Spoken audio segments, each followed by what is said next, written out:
High বন্ধুরা, আসসালামু আলাইকুম। আশা করি সবাই ভালো আছেন, আমিও ভালো আছি। তো আমি যে ভিডিওটা করার জন্য আপনাদের সামনে এসেছি সেটা হলো, আমি একটা নিজেও ইন্টারনেটের ব্যবসায়ী। তো ইন্টারনেট সম্পর্কে কিছু কথা বলতে চাচ্ছি। এটা হচ্ছে,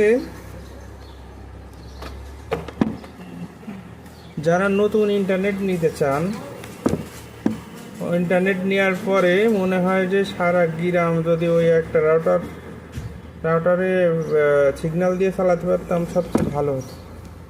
কিন্তু সেটা তো করতে পারে না।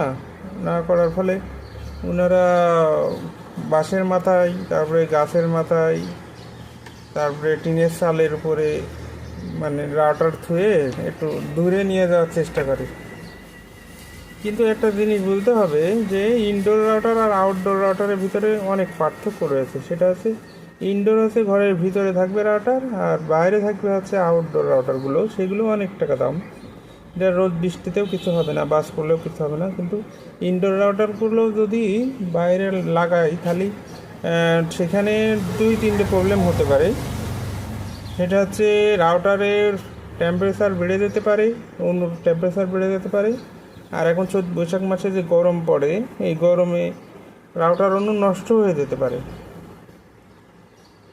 আবার স্পিডও মনের মতো পান না। তো অনেকেই আবার ব্যবসা করতে চায় এইটা নিয়ে, যে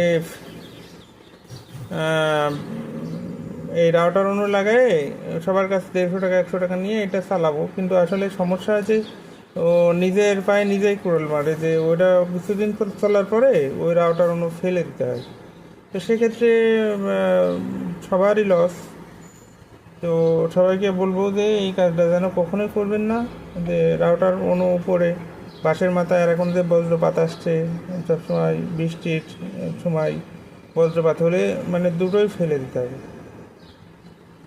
আর আরেকটা প্রবলেম আছে, যদি কোনো সময় স্পিড স্লো পাই, তখন ওই স্পিড স্লো পাওয়ার কারণে অনেক সময় রাউটার অন অফ করে একটু ঠান্ডা করে চালালে আবার অনেকটা ভালো হয়।